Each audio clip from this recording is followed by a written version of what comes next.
maybe your company's going to work out a little bit. Thank you, sir. Good luck. Deployable Energy, Bobby Gallagher, and CEO of Allo Atomics, Matt Lozak. Thank you all for being with us. Last year, I signed 4 historic executive orders to reignite a wave of progress in America's nuclear power production and promote this abundant, affordable, unlimited supply of energy for the American people. As part of this effort, I directed Secretary of Energy Chris Wright to establish a pilot program for advanced reactors and see at least 3 cutting-edge reactors started up safely by the 4th of July. And what we've done has been pretty much of a miracle. Most believe the goal was impossible, but I'm delighted to say that 4 companies succeeded in meeting that deadline for the greatest in the world at this subject. So these are the first new privately funded advanced reactors to turn on the United States in over 4 decades, and making sure that these groundbreaking designs were safe to build and test so quickly was a challenge that required a historic partnership between these innovative companies and our administration. We have brilliant nuclear people. We have a lot of brilliant people, but we have brilliant nuclear people on our staff. In the past, it often took 6 years or more to approve a reactor design, if they were ever approved at all. Most of them didn't get approved, and maybe rightfully so. But now America is building again, America is dreaming again, and we're leading the world and pioneering the next generation of nuclear power. There's nobody even close. We've taken a lead over the last 2 years that has been, I hope, insurmountable. We'll see. But let me ask Director of the Office of Science and Technology Policy, Michael Kratsios, who's been absolutely fantastic in the administration, to say a few words, followed by a few of the people. Let's see, Chris Wright will go, and Jordan Bramble, and Isaiah Taylor, then Bobby Gallagher, and Matt Lozak. And if you could, don't spend too much time. That's a lot of people.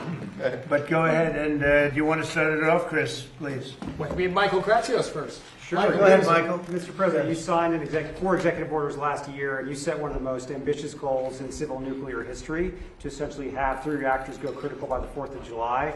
This is an accomplishment that many thought would not be possible. The last time that a privately funded new reactor design went critical was in 1974, so it was over 50 years ago. And we were able to achieve that and surpass it by having 4, and these are the great 4 American companies that got it done. Great. Go ahead, please. In the last 30 or 40 years, the American nuclear industry has been quiescent. Most of the reactors built around the world have been built by Russia and China, both in their countries and abroad. President Trump said enough of that. America is going to be back as the leader in the nuclear space, in large reactors and in next generation small reactors. He set a bold goal. It's been exceeded, and I'm incredibly proud to be standing here with these fabulous entrepreneurs next to me. And brilliant science people, too, really. Please, go ahead. Mr. President, thank you so much for your leadership. It was really your executive orders that catalyzed this nuclear renaissance. When they first came out, people scoffed at them. They said it couldn't be done. And now there's not only 3 companies, but 4 companies here that really met the moment. Us at Antares, we look forward to being a resilient energy source for Golden Dome, to power high-powered assets in space, and eventually undersea autonomy. So this is a strategic technology for our nation. And what we look forward to doing is putting reactors on our military installations before 2028. Great job. Thank you, sir. Okay, please, go ahead. And Mr. President, thank you so much for your leadership in this moment. I think that the United States has been a leader in nuclear energy since the very beginning. We were the first ever to turn on an advanced reactor in the world. We were also the first to turn on any type of nuclear reactor in the world. But over the last 30 years, we became more interested in PowerPoint than in power plants. And it's your leadership that is changing that. The executive orders that were signed last year, I think if you look forward in 50 to 100 years when we have nuclear power of every kind that's allowing us to make steel again, to make aluminum again, to actually be able to go to outer space and all the places that humanity wants to go, you could trace it back to the executive orders that started last year. So we're honored to serve our country and be a part of this. And thank you again for your leadership. Thank you. Great job. Go ahead, please. Yeah, thank you, Mr. President. Thanks for setting such an audacious, bold goal. As some of the other CEOs have said, most people thought this was impossible. But the American spirit was unlocked. through your vision and through the the Department of Energy and the Secretary and through the INL and John's team. We couldn't be more proud to be part of this moment. I do think this is going to be historic. I do think people are going to look back and believe that this is when the tide turned on nuclear and how we unlock cheap and abundant energy. Thank you. That's a great job you're doing too, by the way. Thank you, sir. Anybody else? Yeah, one more. We cut it close, but we went critical at 12:20 a.m. on the 4th of July. Wow. So thank you again so much for setting these executive orders. Like everyone else said, we would not be here without those executive orders, so thank you so much. And what it's unlocking for us is this year we are going to be raising $1 billion, moving into a 1 million square foot facility, and our target market is data centers. So we're making the ideal nuclear product to power right. data centers with bring your own power. That's our whole goal. So thank you once again for unlocking this, and we really, really cannot be here without you. That's great. Thank you very much. Appreciate it. Thank you. Have anything to say? Sure. No, I would just say, I mean, this is exactly why you created the Energy Dominance Council, that you wanted to unlock new forms of energy. People ask us all the time about green energy, and I say, if you want to invest in green energy, invest in nuclear. That's the kind of energy that's going to solve the energy demand that's out there, and that's baseload energy that's going to solve our solutions, and that's the energy of the future. Good. Thank you. Well, I would just add, we invented nuclear power in this country. At Idaho National Laboratory, first demonstrated nuclear power in 1951. After that, 52 different reactors were designed and tested there. But it's been, prior to the last couple of months with these gentlemen, it has been more than 50 years since we had a new reactor go critical on our site. And I have to say that in all my years, and I've been around for a while, I've never seen government, private industry, and the laboratories working together this effectively. And it's all driven by the bold goals in your executive orders. So thank you, sir. Thank you very much. Congratulations. So, first of all, maybe you have some questions for the people behind me. Please, go ahead. Hi, Mr. President. I want to ask about the Saudi nuclear deal. This man over your shoulder announces a big deal after 18 months of negotiating with the Saudis. Seems like it's all done, it's signed, and then you come out, throw some new conditions on top of it, the whole thing blows up. So did he get out ahead of you, or what happened there? No, nobody got out ahead. I mean, I just say that in order to do it, they have to be a member of the Abraham Accords, which have been very successful. But it's time now that they do it. They and others didn't want to do it because of the problem that they had with Iran. You don't have that problem anymore. You don't have a great power there anymore. You have a problem, but the problem is disappearing day by day. They were the bully of the Middle East. They were not going to be that much of a bully anymore. They'll probably, I think, instinctively want to be. But you don't have the same problem that you would have had 4 or 5 months ago before they had no Navy, no military, no anti-aircraft, no leaders. I mean, their leaders are gone. A lot of things have changed with respect to that country. So, no, we want them to, it's a two-way street, and we think it's very important for the future of the Middle East. The Abraham Accords have been incredibly successful for the countries, as you know, for the countries in them. And I think it's very important. So, you know, at some point they'll join and they'll do their civil, it's really, I call it civil nuclear, but that's what it is. No enrichment, it's civil nuclear. I have a question about Iran. You're talking about blowing up civilian power plants and bridges. Much of the civilized world would consider that a war crime. Do you? I won't respond to that question. Who are you with? The New York Times. I figured so. Failing New York Times. President, Yeah, please. Javier Negre from Real America's Voice in Espanol. I just came back from Venezuela, and people there are very happy with you. Right. With Secretary Marco Rubio, with Secretary Wright. Have good poll numbers in Venezuela. Yeah. I know some youth plans for there, and they are amazing. I want to give you thank you. I want to ask you one question, because some people there, they are asking me that. When will there be elections? Do you have a date in mind? Senator Bernie Moreno said that July 24, 2027 could be a good day in honor of Simon Bolivar. And my second question is, the football player who scored Spain's goal in the final at World Cup, Ferran Torres, celebrate the victory wearing a Make Spain Great Again cap. The communists are attacking him because they say that it's a friend of you, and also they are attacking Argentinian players because of Milei. What do you think about that? Well, he's a great player, and he was wearing essentially a "Make America Great Again" cap. So it was a nice tribute, and I think he meant that very nicely, and we appreciate it. We've made America great. We have the greatest country in the world now. I will say this: we were a year and a half ago, 2 years ago, this country was in deep trouble. We had borders that were a disaster. We had everything you could possibly have, including men playing in women's sports. Even the Supreme Court's taken care of most of that problem. But we had a country that was in big trouble. It was being laughed at all over the world. We have the hottest country. This is the hottest country anywhere in the world. So I saw him wearing the essentially "Make America Great Again" hat, and I know that he meant it as a very great compliment, and we appreciate it. As far as the elections in Venezuela, they're not really ready for them yet, but boy, a lot of progress has been made. Delcy's been doing a fantastic job, as you know. The amount of oil coming out of Venezuela right now, even before the big companies, Exxon, all the big companies are looking at it. They're going there. It's very fertile territory. But the amount of money being made by Venezuela now is more than they've ever made before, and we're taking a lot also for our efforts. And the money is being sent, and the oil is being sent to Houston and Louisiana to be refined. And we paid for the war many times over. It's been an amazing factor. And as you say, I'm very popular in Venezuela because we're bringing tremendous economics back to the country. And they were absolutely dying. They were in such trouble. And now Venezuela is becoming extremely successful. They're taking in billions of dollars, selling millions and millions of barrels of oil. And we're getting some, and they're getting some, and everybody's making a lot. And it was dead before we got there. So it's been an incredible relationship. They're not ready yet for the elections, but at some point they will be, and we're going to be standing right on top of it. Mr. President. And say hello. Say hello. I've known them for a long time. I've known that country, and I own the Miss Universe pageant, and Miss Venezuela always did very well in that pageant. So I know something about the country, but I've known it for a long time. They're great people. Say hello, okay? Mr. President. President Trump. Peter? Mr. President, about Iran, what is the exit strategy? Well, I think there's a lot of them.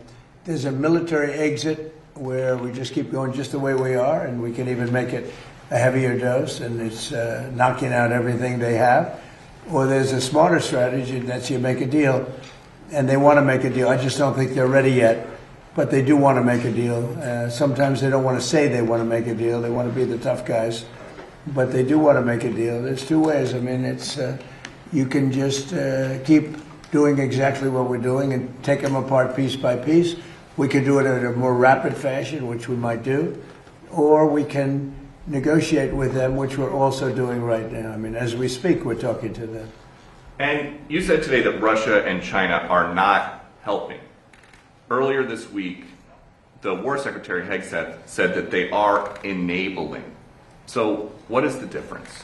Well, I don't know that they're enabling. I mean, I will tell you that President Xi said he will not partake, and President Putin said the same thing. I think, I trust them.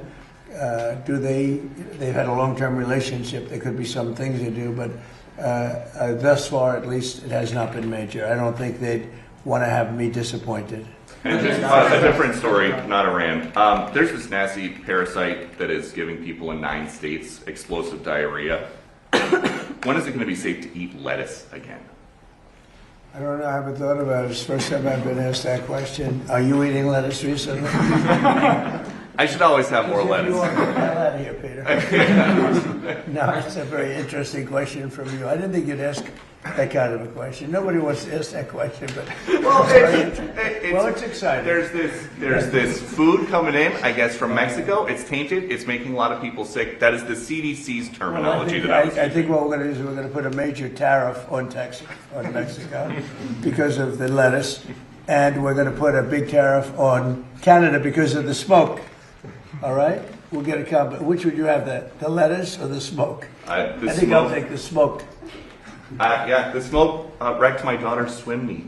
Well, it's closed up a lot of countries. I've told Canada they have to do something about it. We've never had this problem. All of a sudden we have this problem with Canada. So we'll have to talk to them about that. Mr. President, a follow-up on Iran. Thank you, sir. A follow-up on Iran. Have you made a decision about the major strikes that you No, were referring to? Okay. Should we expect to see major strikes? Look, we're talking to them right now. I think they're getting more and more serious as the days go by, for maybe the obvious reason. But we are talking to them right now. Look, there are two ways. I consider that the smarter way, but the other is probably the easier way, doing what we're doing. And we can take that to a much higher level if we want to. You know, we're prepared to do that, as you know. We're locked and loaded. We're locked and loaded and ready to go, but we're talking to them. So I think while we're talking, we'll see what comes of it. And when you say, just a quick follow-up. I believe, Jeff, they're very serious. Okay. They should be. And when you We're say very that serious. you're talking, is it Mr. Kushner or Mr. Witkoff, or who's involved in those talks? Sort of everybody. JD and Marco and a lot of people are talking to, a lot of people to talk to. It's a big deal. But really, when you get right down to it, it's not very complex. They cannot have a nuclear weapon. You know, very, very simple actually, but it's a big deal. They cannot have a nuclear weapon. If they have even a thought of a nuclear weapon, we will just continue to go at much higher levels. But we are talking right now, and we'll see what comes of it. I'm not, you know, despite what everyone says about the election, I'm not in a hurry. I'm not in a hurry. We have to do it right. Elections take care of themselves. When you know, when I went into Venezuela, everybody was against it. Oh, what are you doing going into Venezuela? And then 2 days later, they said, wow, that's fantastic. A lot of people are saying that with Iran already, because it would take them 25 years to rebuild already from what they have. And again, as you know, no Navy, no Air Force, no anti-aircraft, no radar, no nothing. And we, as you know, we just reinstituted the I guess you could I call it the iron wall on the water. Nothing gets through. Nothing. Blockade. Nothing gets through. And they sort of have to make a deal. But we are talking to them. I think they're being serious. I think they are being by far the most serious that we've seen them. But that doesn't mean we get there. We'll see what happens. But I always prefer that alternative. Mr. President, I have an energy question. So, Burgum, you might be able to help with this. So you have criticized windmills for quite a long time. They're very ugly. They tend to use more energy than they actually produce. That's true. A lot of people in Done your homework. A lot of people in Middle America, they are just so tired of seeing them continue to go up on farmland and stuff like that. Is there any way to? Is our federal government still funding in any way putting these up? We have. I can speak for Doug, and then I'm going to let Doug speak because he knows and the is subject. nuclear I energy do better? know that subject well. We have not approved anything having to do with windmills. They are horrible. They are unsightly. They ruin housing values of people. If you're looking at a windmill or hearing a windmill because they're noisy, you know, they kill all the birds. They kill all the eagles. You know, you shoot an eagle, you go to jail for 2 years. If you kill an eagle with a windmill, you don't go to jail, and they have hundreds of them laying on the ground. You know, it's terrible. And they're very expensive energy. And they're all made in China, but China has very few windmills. You know, they're made in China, but China doesn't use them for the most part. China actually uses coal, oil and gas. They use nuclear, by the way. They're getting very big in nuclear, I want to tell you, this little group. But they don't use wind. Wind is inconsistent, it's unattractive, it's very expensive. It's probably the most expensive form of energy, so I've been talking about it. We essentially, unless there's a trick reason, we will have hopefully no wind farms approved. We're doing more than anybody ever in history having to do with energy, but I've restricted wind farms, windmills. Take a look at Palm Springs, California, where they have a wind farm. As you enter beautiful Palm Springs, California, it looks like a junkyard. You have old ones, rotted ones, they're falling down all over the place. They don't want to bury them because they say the fiber that the blades are made out of should not go in the ground because it's going to poison the ground. Now, I don't know if that's true or not, but if it's not going to go in the ground, what do you do with it? Put it up in the air? Yeah, so, good. I see you're not a fan of windmills. No, I'm not a fan of windmills, Then you Mr. happen to be President. I'm very very smart. passionate about this. Doug, do you want to speak about that for a No, second? but I would say, yes, President Trump has wisely understood that wind was unreliable, intermittent, depended on the weather, only existed particularly offshore because of massive subsidies. So not only was it expensive to generate electricity on the grid, it was also expensive for taxpayers because of the subsidies. And so again, President Trump shifting the policy towards energy dominance, which is reliable, affordable, 7x24 energy that's not dependent on the weather. And so that includes nuclear, includes hydro, includes geothermal, includes oil and gas, includes beautiful coal. And again, China, 60% of their electricity is coming from coal. Coal was the #1 electric producer in the world 125 years ago, and it was for the last 125 years in a row, and it will be again this year. 126, quite a streak if you're an athletic team that they've won 126 years in a row.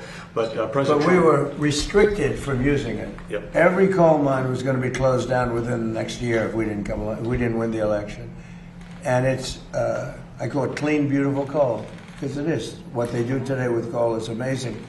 But it is the most powerful. And with that, go ahead, Doug. well, as I say, under President Trump's leadership, and then working together as a team across government with Chris Wright, Lee Zeldin, Energy Dominance Council, we've kept open 35 gigawatts of coal this last year, and of that, 35 gigawatts was not up. This past winter during the cold streak and Storm Fern, we would have seen brownouts, blackouts, and literally people dying in America during that cold weather. So again, President Trump's, the elections matter. When he came in, he turned the direction back towards reliable, affordable energy. Nuclear is a key part of that with these amazing entrepreneurs. And I just would add to this up here. People need to understand, the four guys that are standing up here did not get a government grant. This is private sector. President Trump unleashed capital going back in, billions of dollars of capital going back into the nuclear industry. President Trump understands innovation is the source of American greatness. You get rid of the regulation, you support entrepreneurs, the capital flows, America wins. Mr. Secretary, the starting for this nuclear, dominance, what does that look like for the American people out there? Like, what are those first steps that we can see in these coming months and years?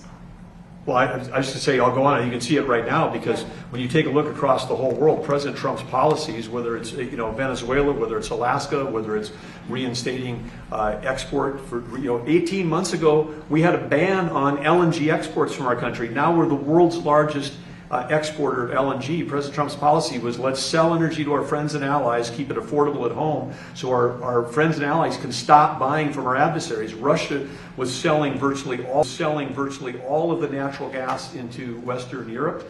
2/3 of that gas has been displaced by America. America has turned those into our customers, supporting our allies.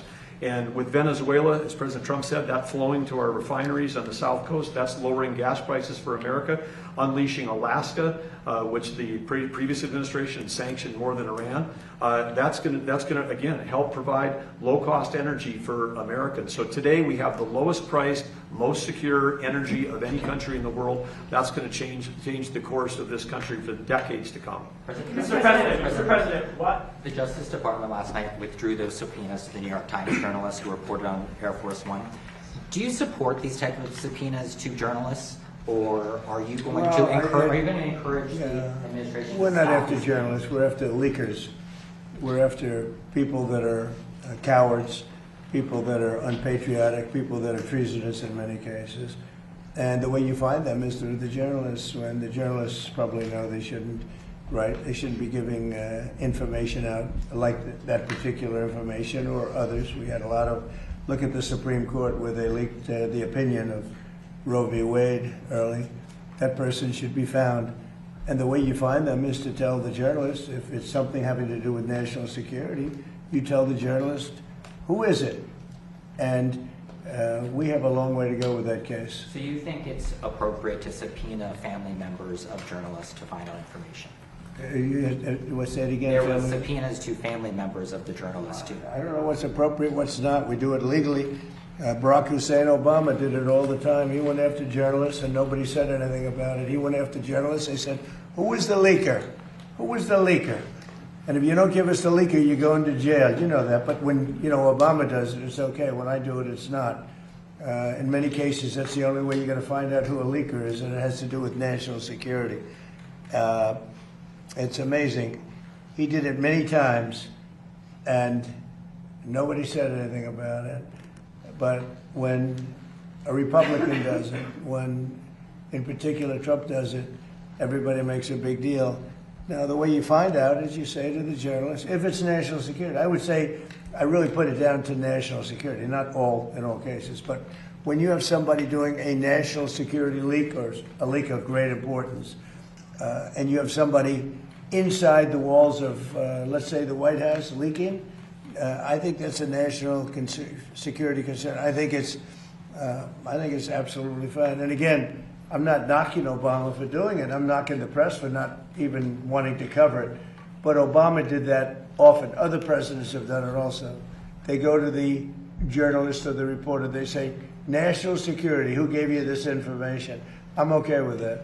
Mr. President, did you authorize for Secretary Wright to sign the Saudi nuclear deal? If not, why did he sign it? Well, we didn't talk about it, but it was always understood, and Chris knew, and Saudi Arabia knew, that if they didn't join the Abraham Accords, the deal's not, I'm not going to do the deal. So then why did he sign it? Senator John. Because they understood that in order, subject to Congress and everything else, in order for that deal to go through, they had to sign into the Abraham Accords. And they've had great success. The Abraham Accords have been very successful. But in order to do that, we wanted them. We want them in. We think it's very good. We think the Abraham Accords bring peace in the Middle East. And now there's no longer an Iran factor. There's no longer Iran to worry about because they've been reduced in terms of their capability and power by manyfold. Thank you. Senator John Thune has suggested that if the White House thinks that there are votes to pass the Save America Act, you should be picking up the phone. Who are you with? I'm with the Washington Examiner, sir. Could you be doing more to help that legislation pass? Well, I do more. I got 3 congressmen, maybe 4, to settle, to send it to the Senate. We got the vote, as you know, in Congress. I got a call from Mike Johnson, who's fantastic. He's a fantastic speaker, one of the best I've ever seen, and I think he's going to go down as one of the best. He called. He said, we have problems with 3 or 4 people. Could you call them? I called them. Every one of them, after I called them, voted, and we got it passed up to the Senate. And I'd certainly be willing. I mean, he's got 4 or 5 people that are very difficult. A couple of them I put out of office, so I understand how it feels. I mean, they're doing the wrong thing. Look, who cannot approve voter ID? Who cannot approve proof of citizenship? Who cannot approve funding military when you're winning a war, and what are you supposed to do, stop fighting? We're winning a war by a lot. We're talking to them right now. They're willing to do things that they would have never done. Other presidents should have done this a long time ago. They say 47, but now it's actually 50 years. We've been saying 47 for 3 years. So it's 50 years. For 50 years, they should have done it. But who wouldn't approve voter ID? And that's photo ID. Who wouldn't approve proof of citizenship? And the Democrats don't want it because they cheat. But no Republican should put us in a position where they don't approve something like that. Yeah, please. And then earlier today, you reposted Lara Loomer's interview with President Zelensky. What do you make of growing MAGA support for the war in war in Ukraine, sorry? Well, I think they support what I support. We just had a complete win in Arizona.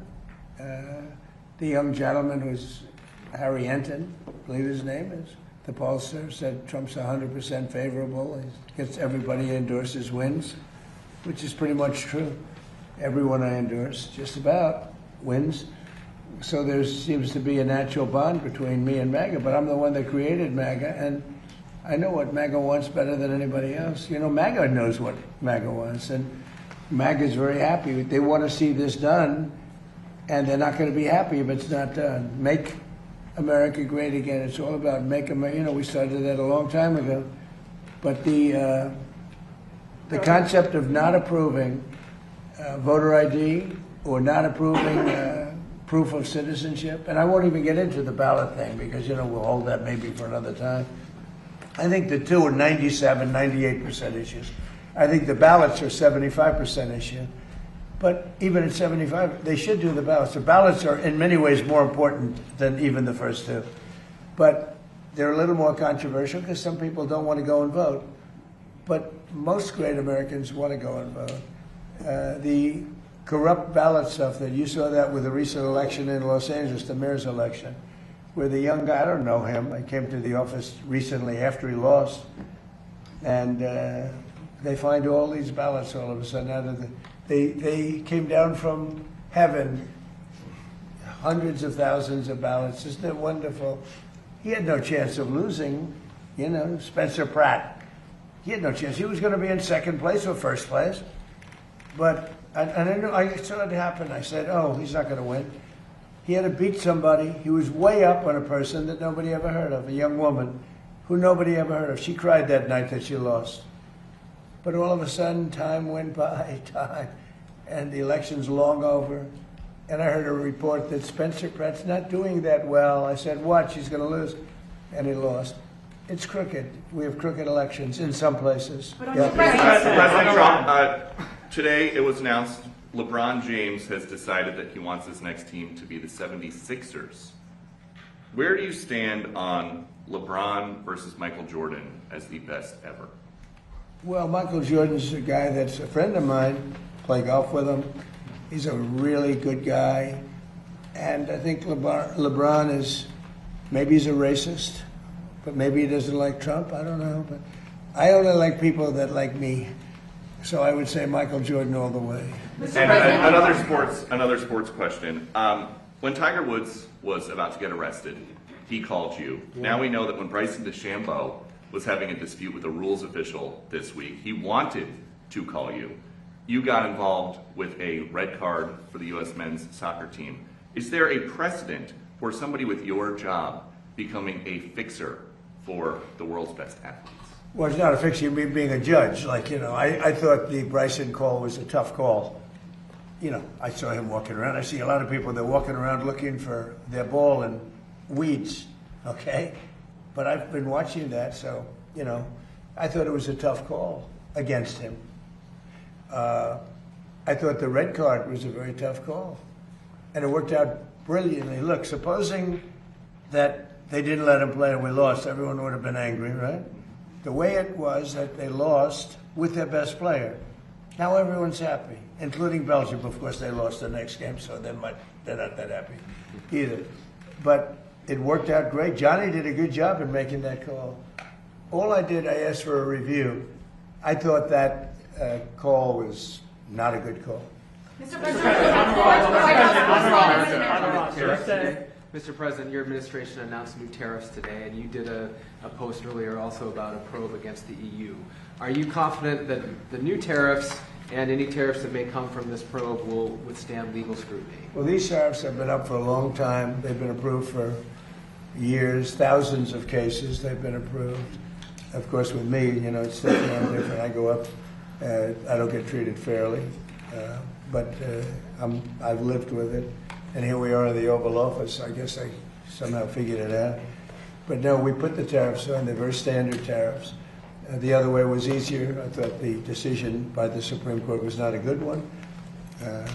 But we have many forms of tariffs.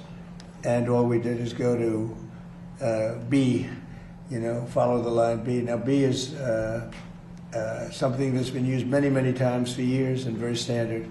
And we've used that, and we're taking in billions of dollars. And because of tariffs, largely, I think the election, November 5th, but largely because of tariffs, we have $19.2 trillion being invested in our country. And without tariffs, we wouldn't, you know, would be in big trouble.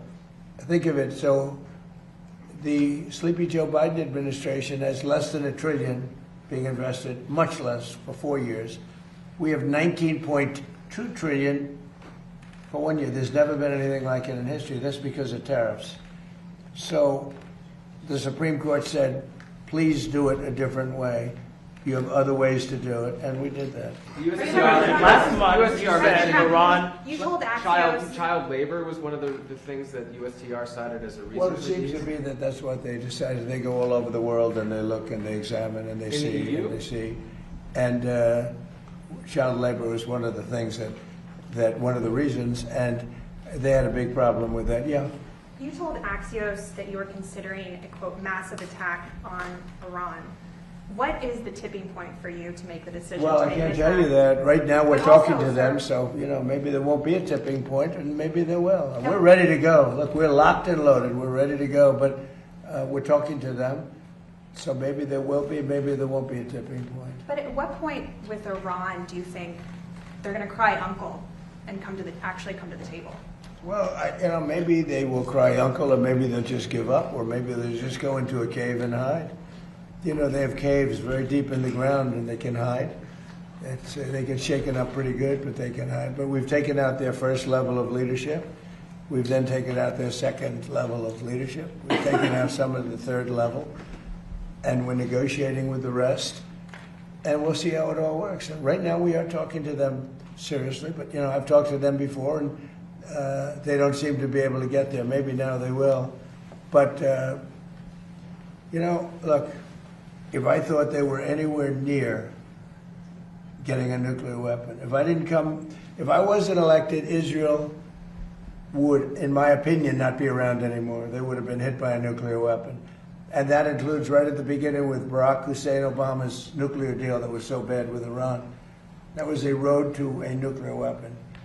And maybe even more so, the B-2 bombers. If that plane right there, that beautiful plane, the wing, it carries the largest bombs in the world. If that bomb didn't go over their 17-hour flight, and it hit every one of those bombs, hit their target, and the target was an air shaft at 2 o'clock in the morning. It's hard to believe, right? Going at very tremendous speeds. Every one of them hit and blew it to hell. If that didn't happen, they would have had a nuclear weapon, and there would be no Israel.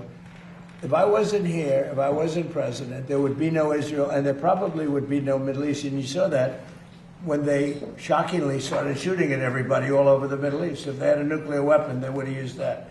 There might not be a Middle East as we know it today, but there definitely, in my opinion, there would not have been an Israel. Thank you very much, everybody. Thank you. Thank you. Thank you, press. Thank you, press. Thank you, press. Thank you. Thank you. Thanks for all the questions. Thank you. Thank you. Thank you. Thank you. Thank you. Thank you, press.